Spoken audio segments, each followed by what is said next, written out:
guys? JH6, welcome back to the channel. We definitely appreciate you guys watching. I got Nick here with me, and we've been doing these videos every Sunday, and it's kind of fun for me because I get the opportunity to bring somebody else into the channel and get a lot of ideas from other people, not just my ideas. And I think it's pretty cool videos. If you guys like them, click like. Let me know down in the comments. If you guys hate them, tell me they suck, and we stop doing them. But with that said, Nick, you want to do an intro?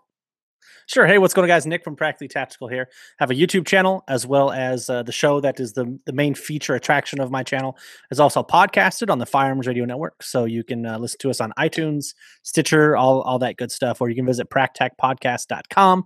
We usually feature firearms instructors, talk about gun-related topics. You can catch Mr. JH6 here on the show as well. Cool. Thanks for coming, man. So let's talk about this. I done a lot of training, but every training that I did, it was Marine Corps related, it was combat related, close combat, things like that, shooting on the moving, and a bunch of crap that you do in the military. But anyways, coming out of the military, one of the things that I kind of noticed is the fact that when it comes to civilian training, it's definitely different. There's a lot of things that are going to be different. There's civilians involved. It's not more into like combat, bad guy versus bad guys. I mean, there's more to take in consideration. And, we have to do training. A lot of people don't do training. A lot of people buy the cool guns and the cool holsters and they stop there. And I think training is critical. I know you've done a lot of training. So let's talk about that. What kind of make you decide to start doing training? Well, I think it's really being just better prepared. Whether we talk about preparedness of, prepping food or guns or ammo or, that same aspect, that is preparing for something in case something happens. Well, I think that also applies to if you, concealed carry, home defense, what have you. What's the best way to prepare for something bad happening? Well, that's to get training. Right. I mean, having the gun is great, but remember, the gun is just a tool. The gun's only, if you pull the trigger, the bullet goes off. But where that bullet goes, how it, everything behind it, you have to know how to manage or run that tool for it to be an effective tool.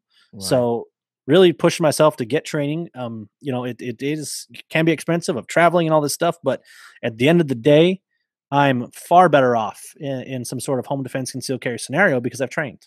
Yeah.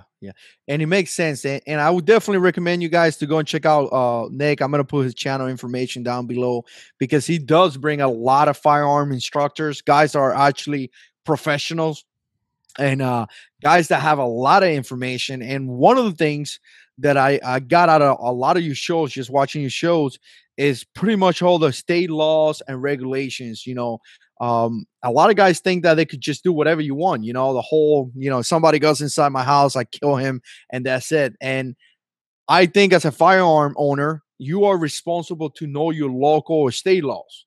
Wouldn't you agree? Absolutely. I mean, you can look at, for example, my state has castle doctrine. My home state of Idaho, originally from, does not. There, you look at Michigan, for example, where like nunchucks are considered a deadly weapon because they're, I can't remember the specific name they have. There's all sorts of different laws, and castle doctrine is a really big one. But there's all sorts of little laws to where if you're, for example, you don't have castle doctrine, you find somebody in your house, you shoot them. Well, guess what? You didn't fully retreat based off your state laws. Now you're going to be looking at a court case, possibly prison. So it's really important to know the laws in your state. That's very important. Yeah. And it kind of makes sense because I always hear the whole comment, better be judged by 12 that carry by 6. And to me, I get that. You know what I'm saying? I get it. If something happened, you're going to do whatever you have to do to stay alive. Definitely do that. But just knowing a little bit more, something that could get you out of trouble, something that is going to make you being able to not go to jail is critical. I mean, a simple example to me will be knowing when to talk, knowing when to ask for a lawyer, knowing when you need to be represented, something as small as that. You start talking, you start giving information that maybe you're not really articulating the right way. You may find yourself in jail pretty quick. Yeah. Well, and some of the too that really comes in firearms training is, a lot of these trainings that I take, home defense shoe house classes, taking one, got another one coming up, all sorts of different classes, is there's not always two options. And I think that's where we get a lot of hung up on. And that's really what, when you take a firearms class, you're going to learn there's more than two options. It's not just let them do whatever or shoot them. There is this whole gray area. And that training, what that does is that fine tunes how you're going to react, what you're going to do during either do nothing or to help pull the gun out and shoot. That's really what the firearms training helps you in. If you look at a shooting scenario, you pulling that trigger is such a small fraction of the amount of everything that happens before and after a situation. So firearms training really helps you set up, if we're going to say pulling the trigger is 0.001%, it's going to help you with the 49% before the shooting and the 51% after. Yeah, that totally makes sense. Now, if you're a brand new guy, let's talk about concealed carry. You that brand new guy that just finally decided to get a gun, which I think that's definitely a great thing. And you finally want to take that first class. I mean, and I ask you mainly because, my process was a little bit different being in the military.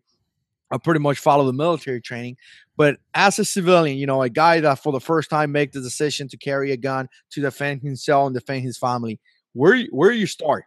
How do you go about that?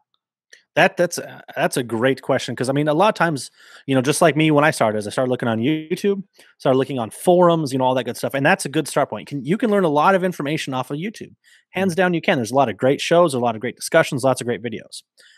However, that's not enough. And something too that we really stress on the show too is getting your concealed weapons permit, CPL, CCW, whatever the name is. That's not enough. That's not enough. That's just basically giving you your license to conceal carry, which I don't believe in, but that's another story. But it's not enough. You're not getting prepared for a situation. So the biggest thing would be look for local reputable firearms instructors. That's going to be the biggest thing. It's going to cost money. But again, what's going to better prepare you for a situation? Having actually practiced some sort of situation in some sort of, force on force or shoot house, home defense class, what have you. That, or, tricking out your Glock. Is tricking out your Glock awesome? And have I done it? Yes. But what better prepares me for some sort of concealed carry scenario or home defense scenario? The training at the class. Yeah. Yeah. And again, I talked about this in the past, but once you find that instructor, like you said, go into YouTube, watch some of the videos. A lot of instructors have YouTube channels. If they don't, go to the forums, because there is information about those guys out there. Check on the stats, where they're coming from, and they don't have to be like super ninja operators coming from the military. They could be just basic law enforcement officer, or maybe they guys that have been carrying gun for 20, 30 years and done a lot of training. But make sure that person is actually qualified to teach you. Make sure it's not one of those guys that just woke up one day and decided to start a school, because we do see those guys here, right? Yeah, we do. Well, and there's something too is, look for after action parts. So you look for AARs, after action reports. Most all, I can tell you, every single firearms instructor wants his students to write them.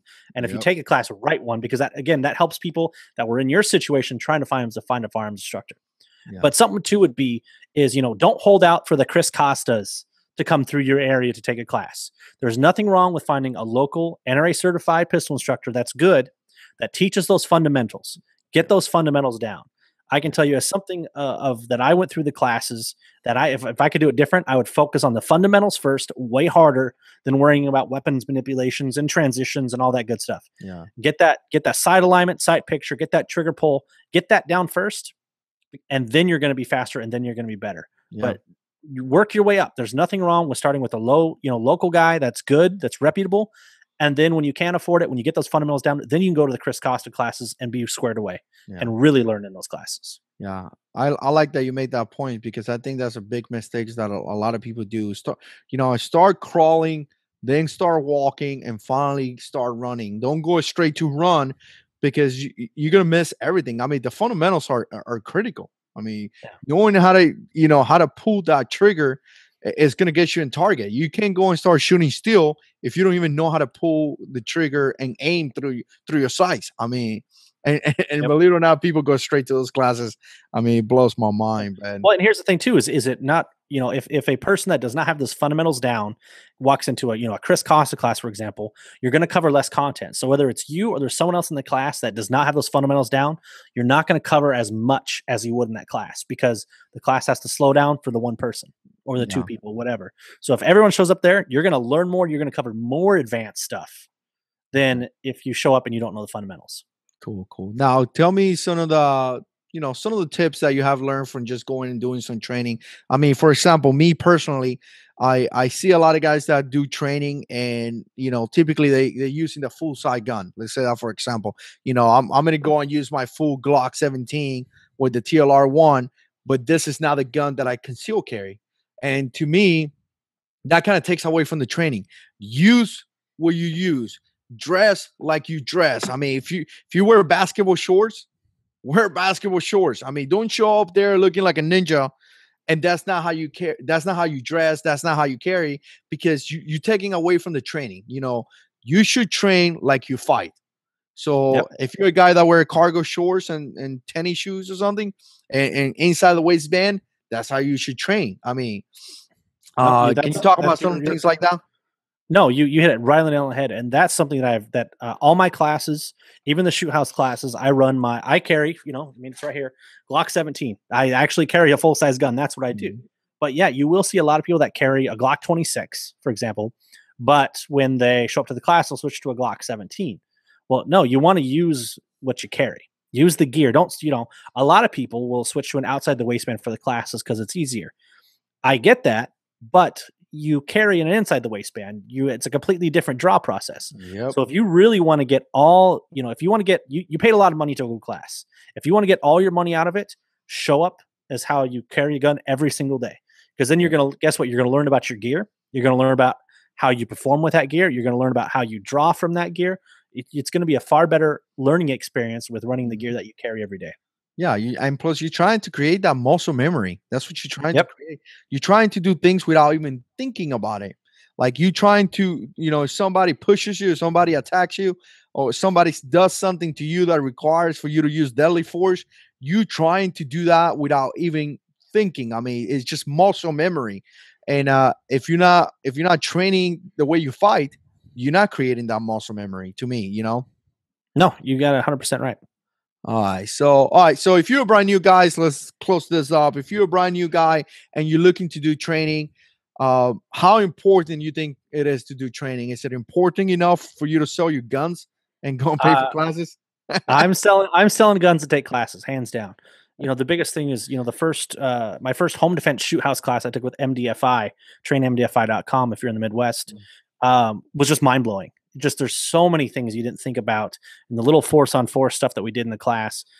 Man, you look at your home different. You just look at we're all in containers, whether it be cars, houses, work offices. There's all these containers that we're put into, and as soon as you learn that and how to deal with it and how to problem solve, because shooting is 99.99% mental, you're going to be far ahead of the game than you were before. Yeah, yeah. All right, so cool, cool. Well, I appreciate you guys coming, or you coming. It's only you. Then No, so thanks for having me, man. I appreciate it. I like doing these. yeah. All right, so you got anything going on in your channel? Anything you want to plug in? Uh, producing channels, releasing videos as much as I can. Popped out of a couple this month, and continuing. Got some classes coming up, so there'll be videos from that coming out, and just plugging away, trying to get better every day. Cool, cool, cool, man. All right, everyone. I appreciate you guys watching. As always, if you like this type of videos, click like. Let me know down in the comments if you like them, if you think they suck or whatever. Extremely critical that you go out there and do some training. Like I said, start with the crawl and then start walking and finally start running. Train like you fight. That's the biggest thing. And like I said, extremely critical, because if you find yourself in a situation where you got to use your firearm, you have to know the laws, and you have to know how to use your gun, and you have to know how to use, your arms. You have to know how to fight. I mean, the gun is just a tool. The fighting concept is more than the gun, but you have to be able to make the right decisions, and training is going to help you to do that. As always, guys, I appreciate it. Like this video if you like it. Subscribe to the channel, and God is in control.